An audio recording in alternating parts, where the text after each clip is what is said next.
Welcome! In this video, we'll first listen to a French story with translations, then again without them.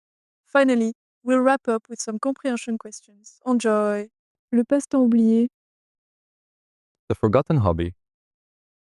Le dimanche après-midi s'étirait lentement gris et silencieux. Sunday afternoon stretched out slowly, gray and silent. Dans son appartement en désordre, Camille errait sans but. In her messy apartment, Camille wandered aimlessly. Elle avait passé la semaine à courir entre le travail, les factures et les petites urgences du quotidien, et maintenant que le calme s'était installé, elle ne savait plus quoi en faire. She had spent the week running between work, bills, and daily little emergencies, and now that calm had finally settled in, she no longer knew what to do with it. Elle se sentit vide, presque étrangère à elle-même. She felt empty, almost a stranger to herself. En ouvrant un vieux placard pour chercher un carnet, elle découvrit une boîte en carton poussiéreuse. While opening an old closet to look for a notebook, she discovered a dusty cardboard box. Elle hésita, puis la tira vers elle. She hesitated, then pulled it toward her. À l'intérieur, soigneusement rangés, reposaient des tubes de peinture séchée sur les bords, quelques pinceaux ébouriffés et un carnet de croquis aux pages jaunies.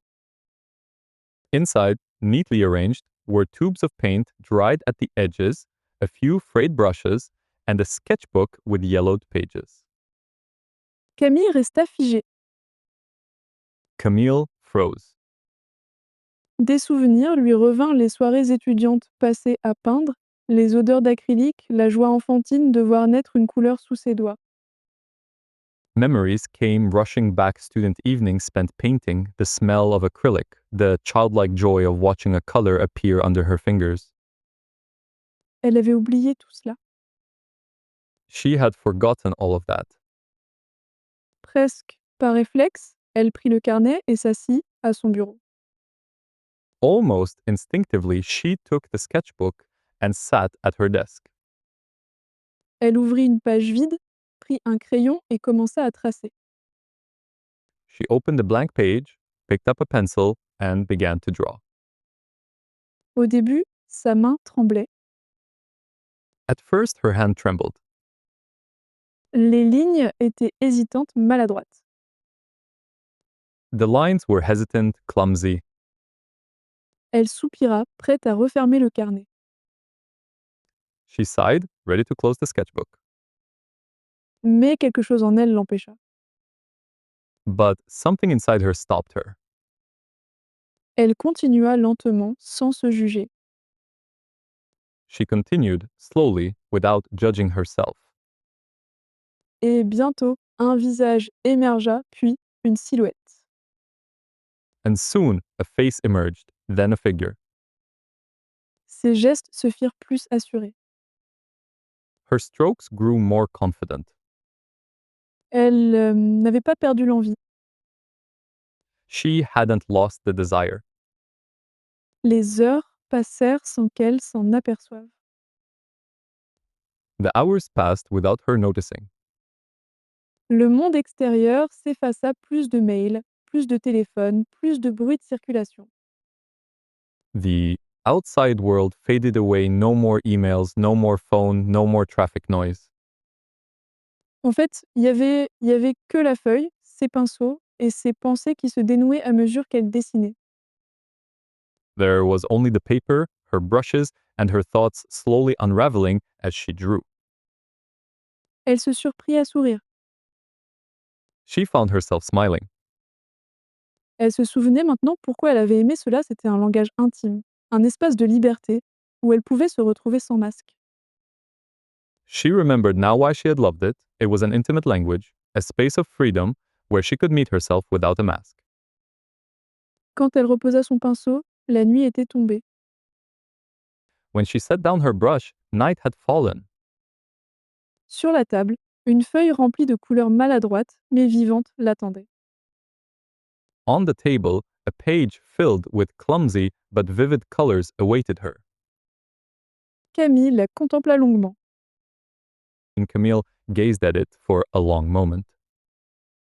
Ce n'était pas un chef-d'œuvre, mais ce n'était, pas le but. It wasn't a masterpiece, but that wasn't the point. C'était une preuve. It was proof, Une preuve qu'une partie d'elle, qu'elle croyait perdue sous le poids des responsabilités, existait encore.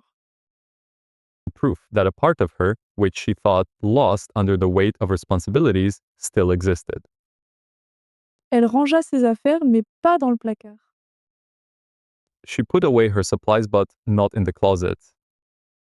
Elle laissa les pinceaux et les tubes à portée de main. She left the brushes and paints within reach. Elle savait qu'elle recommencerait. She knew she would do it again. Pas tous les jours, pas avec l'ambition de produire quelque chose de grand, mais simplement pour elle. Not every day, not with the ambition to create something great, but simply for herself. Parce que peindre n'était pas seulement un passe-temps oublié, c'était un retour vers soi, une manière de respirer à nouveau. Because painting wasn't just a forgotten hobby, it was a return to herself, a way to breathe again. Et ce soir-là, en s'endormant, Camille se sentit étrangement légère, comme si elle venait de retrouver une vieille amie qu'elle n'aurait jamais dû perdre. And that night, as she fell asleep, Camille felt strangely light-like she had just found an old friend she should never have lost. Now let's listen to the story in French. Le passe-temps oublié. Le dimanche après-midi s'étirait lentement, gris et silencieux. Dans son appartement en désordre, Camille errait sans but. Elle avait passé la semaine à courir entre le travail, les factures et les petites urgences du quotidien, et maintenant que le calme s'était installé, elle ne savait plus quoi en faire. Elle se sentit vide, presque étrangère à elle-même. En ouvrant un vieux placard pour chercher un carnet, elle découvrit une boîte en carton poussiéreuse. Elle hésita, puis la tira vers elle. À l'intérieur, soigneusement rangés, reposaient des tubes de peinture séchée sur les bords, quelques pinceaux ébouriffés et un carnet de croquis aux pages jaunies. Camille resta figée. Des souvenirs lui revinrent les soirées étudiantes passées à peindre, les odeurs d'acrylique, la joie enfantine de voir naître une couleur sous ses doigts. Elle avait oublié tout cela. Presque par réflexe, elle prit le carnet et s'assit à son bureau. Elle ouvrit une page vide, prit un crayon et commença à tracer. Au début, sa main tremblait. Les lignes étaient hésitantes, maladroites. Elle soupira, prête à refermer le carnet. Mais quelque chose en elle l'empêcha. Elle continua lentement, sans se juger. Et bientôt, un visage émergea, puis une silhouette. Ses gestes se firent plus assurés. Elle n'avait pas perdu l'envie. Les heures passèrent sans qu'elle s'en aperçoive. Le monde extérieur s'effaça, plus de mails, plus de téléphones, plus de bruit de circulation. Il n'y avait que la feuille, ses pinceaux et ses pensées qui se dénouaient à mesure qu'elle dessinait. Elle se surprit à sourire. Elle se souvenait maintenant pourquoi elle avait aimé cela, c'était un langage intime, un espace de liberté où elle pouvait se retrouver sans masque. Quand elle reposa son pinceau, la nuit était tombée. Sur la table, une feuille remplie de couleurs maladroites mais vivantes l'attendait. Camille la contempla longuement. Ce n'était pas un chef-d'œuvre, mais ce n'était pas le but. C'était une preuve. Une preuve qu'une partie d'elle, qu'elle croyait perdue sous le poids des responsabilités, existait encore. Elle rangea ses affaires, mais pas dans le placard. Elle laissa les pinceaux et les tubes à portée de main. Elle savait qu'elle recommencerait. Pas tous les jours, pas avec l'ambition de produire quelque chose de grand, mais simplement pour elle. Parce que peindre n'était pas seulement un passe-temps oublié, c'était un retour vers soi, une manière de respirer à nouveau.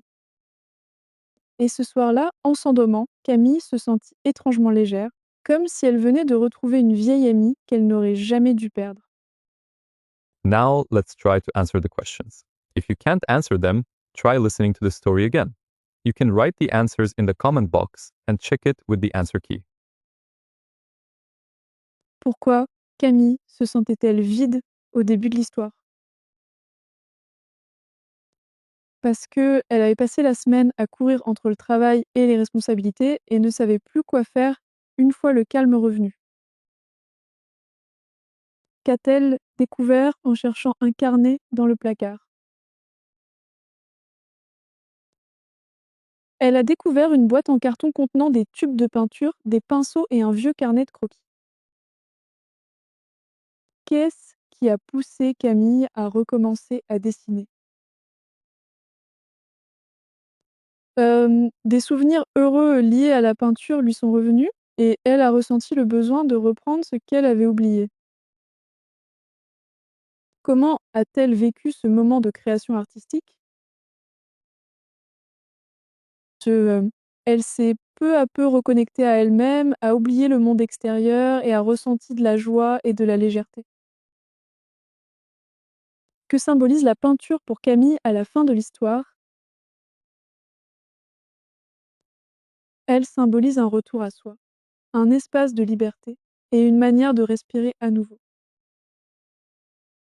Just like Camille rediscovered her passion, every small step you take in learning French brings you closer to something meaningful. No need to be perfect, just keep going. You're doing better than you think. If you enjoyed this, like, share, and subscribe for more. À bientôt, see you soon.